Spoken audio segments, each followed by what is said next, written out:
Hi, it's Lara from Armenia TV. Today our special guest is Kev Orkian. How are you? I'm good. Thank you for inviting me on. Welcome to Australia. Thank you very much. Again. Yep. I can't stay away. It's a lovely country. It is. Firstly, we just wanted to talk a bit about the music and how you got started. Wow. The music was first. Ironically, it started at the age of 3.5. The piano. So I started my journey into the world of performing arts at the age of 3.5, thanks to my mum. It was my mum's dream, and drove the old piano lessons every single day, every single week, and I did that for 18 years. Wow. Became a concert pianist, did that for 4 years, and then I think the music then opened up the world to comedy. That's it. Yeah. So that's how it came about. I mean, some of my heroes are like Victor Borger, Dudley Moore, and all those people. So it was quite organic because I kind of went in from that into musicals, and I did most of the rock and roll musicals in the West End. Everything from Fame, Grease, Buddy Holly, Boogie Nights, Happy Days. I did all those big musicals in the West End. Did that, and I was still kind of not doing the character act that I do now. So I was doing musicals, I was doing piano, I was singing, I was acting, I was dancing. And then something was missing. Something was missing from my career because I felt like I could be on stage on my own and do it without having an entire entourage as well of performers who were incredible, by the way. Yeah. But I just thought I can do this on my own. So I then put together an act, and that's where the career went from there. So what was your first comedy and music act? Wow, that I'm probably going back to about 2003. 2002, I started doing stand-up comedy with the piano, and doing little shows, comedy clubs, that kind of stuff. And then it developed into a bigger act for 45 minutes to an hour. And that's when I started doing professional comedy gigs and corporate shows. So around the 2003 through to 2004, I think. In 2010, you auditioned for Britain's Got Talent. Can you tell us a little bit about that moment? In 2010, I auditioned for Britain's Got Talent. It was kind of a dare to start with, and then it ended up being quite serious because my past manager at the time said, "Look, I think you should go on the show, try it out. What you do is very unique and different, so go." And I said, "All right." So I went and got through, got to the live shows, and I auditioned in front of the judges and the audience. They absolutely went mental. It was brilliant. Everyone loved it. And then I went through to the semi-finals, and that's when I kind of pulled out of the show. I personally... Oh, you pulled out I pulled out the show. I didn't... Because they asked me to do a routine that I didn't want to do. Oh, okay. Because they kind of told me, I think this would work better, and I knew it wouldn't. I knew that was the routine that I would do wouldn't be as good as what I was going to do. So... Is that the producers of the show? The producers, yeah. So I kind of decided to pull myself out of the show.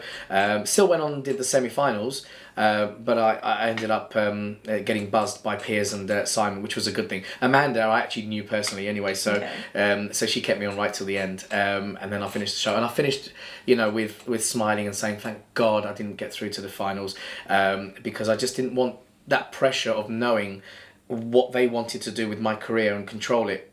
Was something I was not going to allow them to do. So I wanted to be my own boss with how I was going to be perceived. So so that's what I did. But it was great. And ironically, I found out 3 months later that I actually got into the Guinness Book of Records as well for being the fastest reality contestant to go from 116 to 1 to 3 to 1. Someone had betted 7 figures for me to win the show. So based on Britain's Got Talent. Based on Britain's Got Talent. So I got into Guinness Book of Records for that as well, and I actually became the biggest betting pun in history in Britain. What an achievement! Yeah, apparently. So someone had betted that I would win the show, so much so that if I had actually won the show, the betting company Coral would have gone bankrupt. Wow. So I was really quite chuffed at that information. But, at the time, that's what had happened, and it was great. Did the show and got a lot of publicity out of it, and got a lot of, momentum out of it as well, because I managed to do a lot of shows, and I got bookings worldwide from it. So it kind of set your career, would you say? It didn't set my career. What it did do, it set my my kind of it established me in front of those people that predominantly wouldn't have known who I was. I'd already had a career for 10 years before that, so so it just kept it going. The music and the comedy combined. Had you been doing that already for a while before you went on Britain's? Oh, okay. Yeah, many years. Yeah, I was an established act before I went on Britain's Got Talent. Ironically, just before I went on Britain's Got Talent, 3 months prior to that, I won the next big thing, which was the corporate version of Britain's Got Talent, and I won that. I beat something like 16,000 people to the top notch. I won quite a bit of money, got a big promotion out of it. So they approached me from there and said, "Look, would you come and join us and do Britain's Got Talent?" So that's how it all came about. Oh, that's interesting. Yeah. Kev, can you tell us a little bit about the project you are working on now? Absolutely.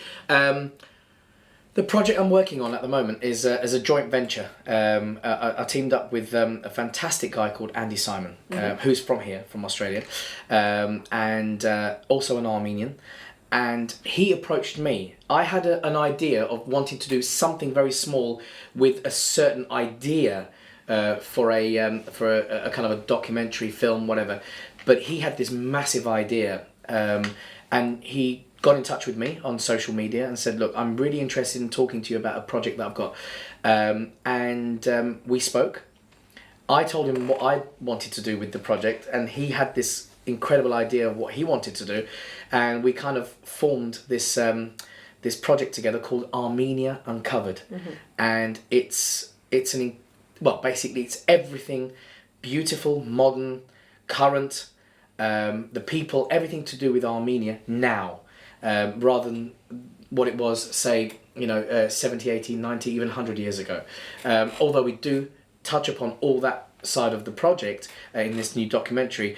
The documentary is about encouraging the world to come and see what Armenia is about today. So that's how the whole project came about. And actually Andy's in the studio, so I think you should come on and actually join us as well, because it's all about what we've done together with this project. And his vision is what this project's about, and it's all come together thanks to him and believing in me to host it, really. So yeah, I think you should come on now. Right, we'll bring him on now and have a chat to Andy. Brilliant.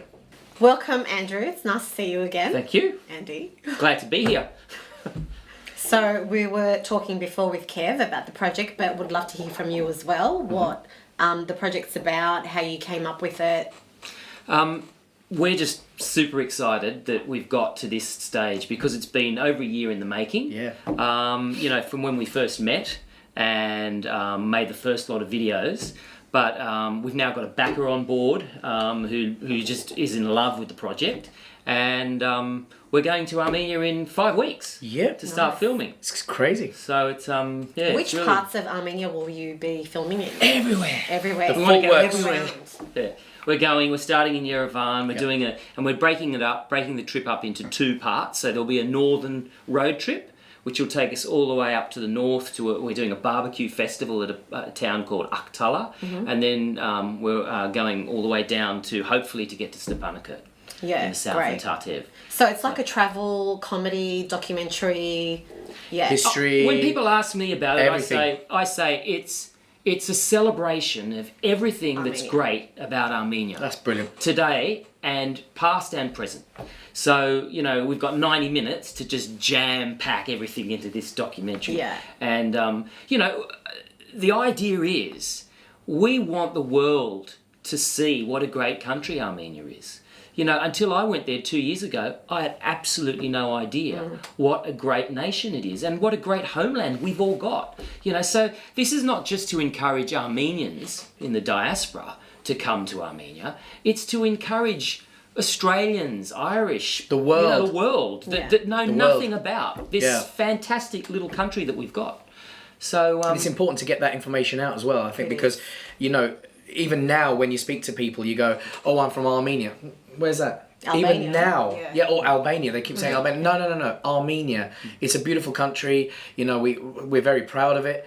But people go, "Oh, really? Well, tell us more." And then you kind of go, "Okay, well, there's Mount Ararat, and then and then we got an old church. We got the oldest church, and we were the first Christians in the world. Yeah, we were the first. 301 AD. Everyone knows that. It's in our DNA. Yeah. So there's all that information. But unfortunately, people don't know that actually we're front runners in the software department Tumo. in Tumo, yeah. Pixar. Centre, yeah. Pixar, we got Pixar. That's an Armenian startup. Yeah, it's a massive Yeah, thing. it's massive. It's What got was it, 4 million more than LinkedIn. more than subscriptions LinkedIn, yeah, a month. Yeah. That's just like crazy, and So people are don't these know things that. when you go there? These are these stories things we're that gonna be you- doing. Yeah, Yeah. exactly. Yeah. Okay. Yeah. So, yeah. What's that, eco-friendly university Yeah, the we're going to Smart go? Centre in Laurie, which is it's like a university. Yes, but that's it's right. a complete eco building. So everything runs on solar power. Wind farms, Wind. underfloor heating from the Earth's, heat. So everything's just working without actually using anything but the Earth's Yeah. help. Do you That's know what I right, mean? So exactly. it's incredible. And I think a lot of people would be surprised Absolutely. to hear that, this actually exists Yeah. in Armenia. That's Oh right. yeah. Yes. It's incredible. There's some huge advancements, amazing things going on in that country at the moment. Technology is one. It is, yeah. Science is another one. Yes. I mean, our science is Well, just inventions. inventions. Absolutely, inventions is another one. But we're front runners in so many advanced technologies, from plastic surgery through to hair transplants, it's incredible what we've got out there. So, and people don't know about it. So we're trying to bring all that over. Great. I'm glad. So will it be a 2-hour documentary? Will it 90 be minute. a 90 minute. Okay, 90 minute. And we'll probably do two versions. We'll do a long and a short. So do 90 and a 60. And when do you envision it will be finished and ready to air? Early next year.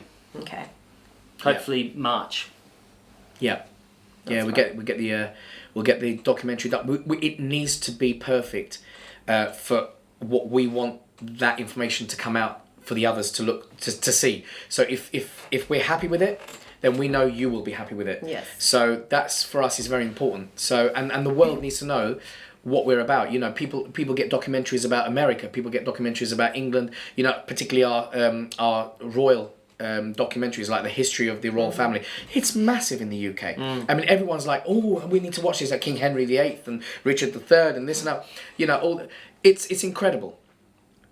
And the documentary it's part of history. And so what we want to do is make this documentary part of the Armenian history, so that people go, wow, if there was one documentary that everyone loved and watched and it was perfect, this is the document, Armenia Uncovered. So that's the aim. Point.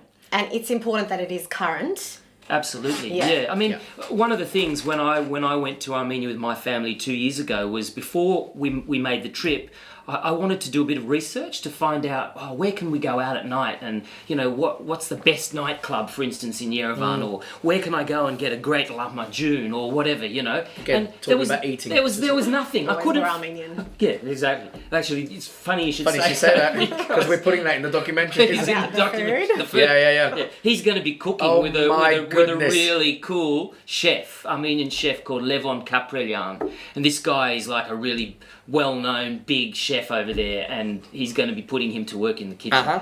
They've Which got will to be cook. really funny to watch. They've got a Yeah, dinner so- party. They've got to cook. Quite a for. good chef, Yeah, actually. no, myself, but I'm saying, It'll be that great. is actually something really interesting, something Yeah. that I'd want to watch. Yeah, so, absolutely. Brilliant. They're Brilliant. going to the market, in Yerevan, the big Yeah. market. They're going to shop for all the food. Then they're going to take it back to this family. Arthur Iskenderian is a jazz singer over there, very well known jazz singer, and he's married to a woman called Madeleine Minasian, who runs PixArt. And they've got 2 little boys. Anyway, it's Arthur's birthday when we're there. Okay. So these guys are going to cook for him, and they're going to cook a big Armenian banquet, and It's gonna be he's awesome. going to work in the kitchen. I'm so going to put weight on doing this documentary. It's That's going to right. be great. You'll do so much walking, you'll burn it off. It's fine. Yeah. Big time. Have you ever cooked manti? Yes, I have, and it's one of my mum's specialities. Oh well, you'll be right. I mean, at home. she hasn't cooked it for a long time, because it's a proper. Yeah, it's like a full- 5 hour, 4 or Yeah. 5 hour kind of big There's a lot of saga. effort in that one. Yeah. But I mean, afterwards, eating that with Exactly. the old, yogurt and the, Yeah. I'm getting hungry now. Oh, well, Really I'd like getting to hungry. come on this trip. Yeah. Of I'm just course. putting my hand up in Okay. case you need any help. Sounds good. Well, it was really, really great to speak to both of you, and you. I wish you the best of luck, and I can't wait to watch the documentary once it comes out. And the you both website, so and the much. website. What's the website that people... Armeniauncovered.com. ArmeniaUncovered.com. Armenian-Uncovered.com. So that'll be the website where you can actually just follow us and keep up to We're on date. Facebook as well. Like Facebook and Instagram. All of it, yeah. And we're on Armenia Uncovered on And Instagram. we'll put the details up on the website Amazing. as well. Great. Great. Thank you both so much. Thank you Good so luck. much. Thank you. Can't wait to see it. Thank Bless you. you, darling. Thank you so Thank much. you. Bless you. Armenia Media ընկերակցության անունով գուզենք շնորհակալություն հայտնել մեր բոլոր երաշխավորներուն։